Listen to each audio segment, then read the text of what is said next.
अस्सलाम अलैकुम दोस्तों, क्या आपने कभी सोचा है कि क़यामत कब आएगी? क्या कोई ऐसी निशानी है जो हमें बता सके कि हम क़यामत के कितने करीब हैं? चलिए आज मैं आपको एक हैरान कर देने वाला वाक़या सुनाता हूँ जो सीधा नबी अकरम की मजलिस से जुड़ा है। एक दिन नबी करीम अपने सहाबा के साथ तशरीफ फरमा थे।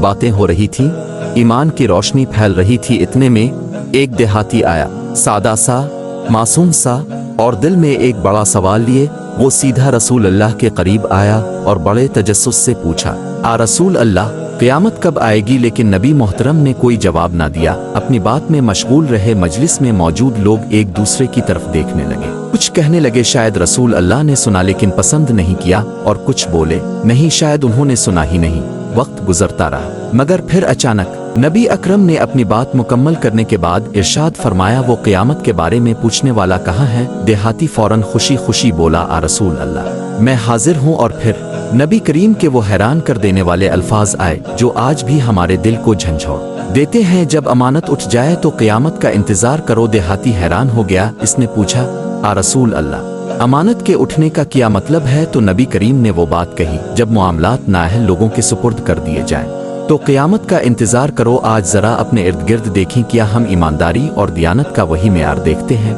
जो इस्लाम हमें सिखाता है? क्या बड़े बड़े ओहदे, हुकूमतें और जिम्मेदारियां अहल लोगों को दी जा रही हैं, या फिर हर तरफ बददियानती, धोखा और नाअहल क़यादत नजर आती है? अगर आपको ये बात दिल से महसूस हुई तो इस वीडियो को शेयर करें ताकि ज़्यादा से ज़्यादा लोग इस हदीस से सबक हासिल कर सकें। और हाँ, प्योर इस्लामिक टीवी को सब्सक्राइब करना ना भूलें ताकि आपको मजीद ईमान अफरोज वीडियोस मिलती रहें। अल्लाह हमें ईमानदारी और सच्चाई पर कायम रखे।